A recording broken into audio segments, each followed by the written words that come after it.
와, 이거 이렇게 되면 많은 게 달라질 것 같은데요. 저희가 소렌토랑 산타페를 비교해드리면서 소렌토가 우위를 가져갈 수 있는 조건이 뭐라고 말씀드렸나요? 기본 사양이 탄탄하고 옵션 선택도 꽤 자유롭기 때문에 가격만 산타페보다 잘 나오면 된다는 거였죠. 페이스리프트 모델이기 때문에 풀체인지 되는 산타페보다 가격적으로 우위일 가능성이 높다고 말씀드렸고, 이렇게 되면 산타페가 판매량으로 소렌토를 역전하기 굉장히 어려워질 거라고 했습니다. 그런데 반대로 소렌토가 가격이 생각보다 비싸게 나온다, 이렇게 되면 산타페가 우위를 가져갈 가능성이 생긴다는 게 포인트였죠. 왜냐면 풀체인지 모델이고 디자인은 취향에 따른 후보일 뿐이지 상품성을 결정하는 건 가격부터라고 했잖아요. 그런데 최근에 이런 내용을 내보내고 얼마 안 있다가 소렌토 가격이 공개됐는데 말 그대로 대반전입니다. 어떤 내용인지 쉽고 빠르게 정리해드리겠습니다. 내 차니까, 소중하니까.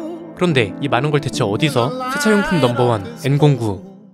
오늘은 소렌토랑 산타페 중에서 가격이 좀 괜찮다면 산타페로 가는 게 나을 수도 있겠다, 이렇게 생각하는 분들한테 도움이 될 만한 내용이라는 걸 참고해 주셨으면 좋겠습니다. 소렌토 페이스리프트 모델 가격이랑 확정 사양이 완전 공개됐습니다. 산타페 풀체인지 관련 정보는 지난번 영상을 봐주시면 되고요. 신형 소렌토의 확정 사양과 옵션 그리고 가격을 정리해보면 이렇습니다. 우선 기존에 공개했던 컨버전 사양표랑 동일하게 4가지 트림으로 출시됐습니다. 낮은 트림부터 프레스티지, 노블레스, 시그니처, 그래비티 이렇게 나뉩니다. 컨버전 사양표에서 봤던 특징 중에 가장 중요한 게 하위 트림 기본 사양이 굉장히 탄탄하다는 거였는데, 다행히 이건 그때나 지금이나 똑같습니다. 프레스티지 기본 사양부터 보면 파워트레인은 2.5L 터보 가솔린 엔진에 산타페와 동일한 습식 8단 DTC 변속기가 들어갑니다. 여기에 RMDPS 스티어링 휠, 지행 모드 통합 제어 시스템, 고급형 ISG 시스템도 기본이고요. 첨단 운전자 보조 사양으로는 차량과 보행자, 자전거 탑승자, 그리고 교차로 대형차를 인식하는 전방 충돌 방지 보조, 차로 이탈 방지 보조, 운전자 주의 경고 같은 게 기본입니다. 여기에 정차와 재출발 기능을 지원하는 스마트 크루즈 컨트롤, 내비게이션 스마트 크루즈 컨트롤, 고속도로 주행 보조 같은 것도 기본으로 들어가고요. 안전 사양으로는 에어백 10개, VSM, 전후방 주차거리 경고, 자동 충돌 방지, 자동 제동 시스템, 경사로 밀림 방지 장치가 기본으로 들어갑니다. 경사로 저속 주행 장치, 개별 타이어 공기압 경보 시스템, 1열과 2열, 시트벨트 리마인더, 유아용 시트 고정 장치, 타이어 임시 수리 장치도 기본으로 들어갑니다. 지난번에 말씀드렸던 대로 요즘은 드라이브 와이즈가 예전하고는 다르죠. 예전에는 드라이브 와이즈를 넣어야 반지하율 주행 기능이 지원되거나 충돌 제동 시스템 같은 게 들어갔는데, 요즘은 아예 기본이고 드라이브 와이즈는 충돌 방지 보조 기능에 교차 차량, 정면 대항차 이런 게 추가되거나 고속도로 주행 보조에 차로 변경 보조 기능 같은 게 추가되는 수준이잖아요. 그래서 과거에는 필수였고 요즘엔 필요에 따라 넣는 그런 개념으로 바뀌었다고 말씀드렸는데, 컨버전 사양표와 마찬가지로 최종 확정 사양표 역시 동일한 구성을 보여주는 걸 알 수 있습니다. 외장 사양으로는 18인치 휠과 타이어, LED 헤드램프, LED 주간 주행 등 LED 포그 램프가 기본으로 들어갑니다. 산타페랑 다른 점은 산타페는 최하위 트림에서도 풀 LED 헤드램프가 들어갑니다. 방향 지시등도 산타페는 최하위 트림부터 LED라는 건데, 소렌토는 방향 지시등까지 LED로 넣으려면 스타일 패키지 옵션을 추가해야 한다는 점이 다르죠. 이외에 샤크핀 안테나, LED 리피터, 일체형 아웃사이드 미러, 여기에는 전동 접이, 전동 조절, 열선 기능이 포함되고요. 에어로 타입 와이퍼, 앞유리와 1열 이중접합 차음 유리도 기본으로 적용됩니다. 내장 사양도 한번 볼까요? 4.2인치 컬러 LCD가 슈퍼비전 클러스터, 가죽 스티어링 휠, 전자식 룸미러, 우드 그레인 내장재, 다기능 접이식 러기지 양면 매트, LED 실내 등, 시트 사양으로는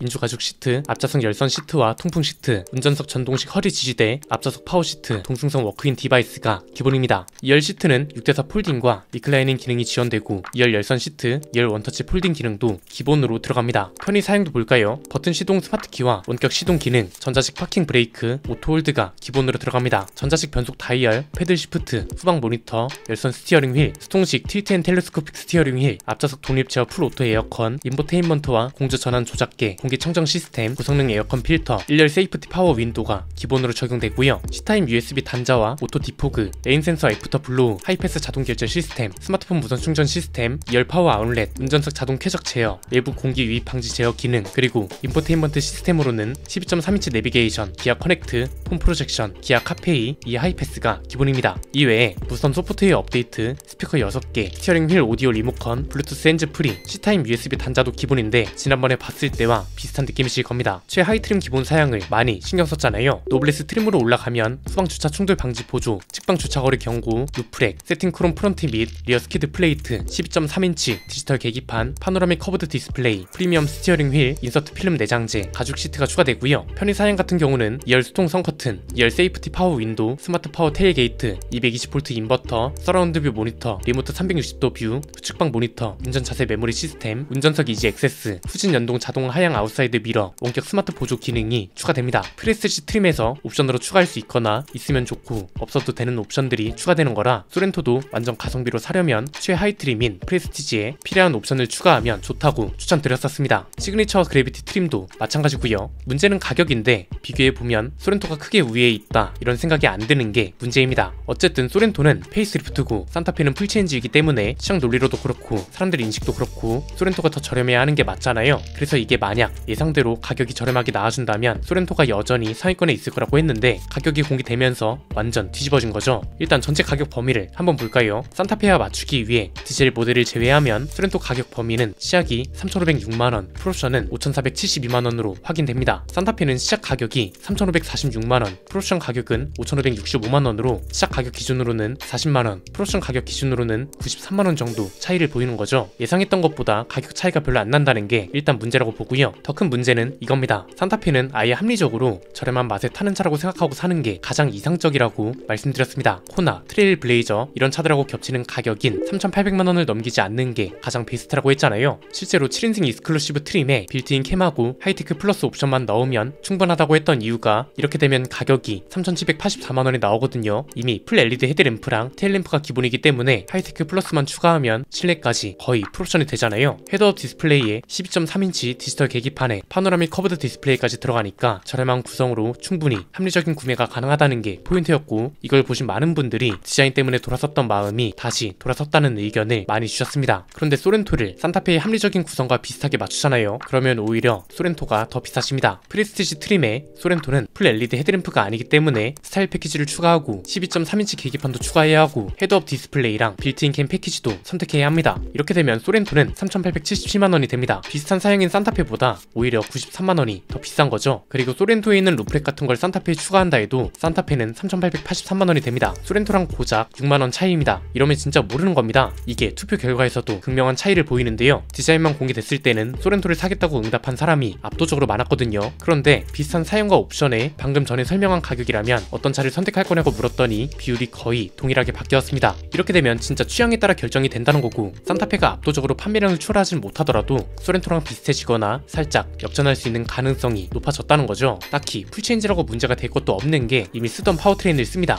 2.5 가솔린 터보 엔진하고 1.6 가솔린 터보 엔진을 기반으로 한 하이브리드 파워트레인이 산타페에 들어갑니다. 그래서 풀체인지 모델이라 발생하는 초기 품질 걱정도 이번 산타페는 딱히 없을 거란 거죠. 물론 그랜저처럼 전자장비 오류 같은 게 문제가 될지는 지켜봐야 하는 거고요. 그런데 이건 또 소렌토도 어차피 동일한 조건이라서 이게 구매 선택에 큰 영향을 준다고 보기에는 어려울 것 같습니다. 심지어 이게 현대차가 마케팅을 잘한 결과라고 해야 할진 모르겠는데 디자인보다도 산타페의 공간 때문에 고민이 생겼다는 사람들도 많아진 것 같더라고요. 소렌토랑 다르게 완전 박스형 차체를 쓰다 보니까 공간이 훨씬 넓고 효율적인 게 당연하잖아요. 이미 레이 같은 경영 박스카만 봐도 박스형 차체가 공간 확보에 얼마나 도움이 되는지 알 수 있으니까요. 그래서 단순 취향 차이를 넘어섰다는 게 가장 큽니다. 이제는 가격하고 공간 가치, 상품성에 해당하는 조건들을 비교해 봤을 때 산타페가 위에 있는 것도 보이니까 판도가 뒤집히고 있는 거죠. 투표 결과도 산타페가 싫다고 하던 사람들이 90%를 넘었는데 이제는 소렌토가 53%, 산타페가 47.5%까지 올라왔습니다. 이번에는 판매량 통계 보는 맛이 특히나 재밌을 것 같네요. 오늘 내용은 여기까지입니다. 내용이 유익하셨다면 구독과 좋아요, 알림 설정 부탁드립니다. 지금까지 저는 안피디였습니다. 감사합니다.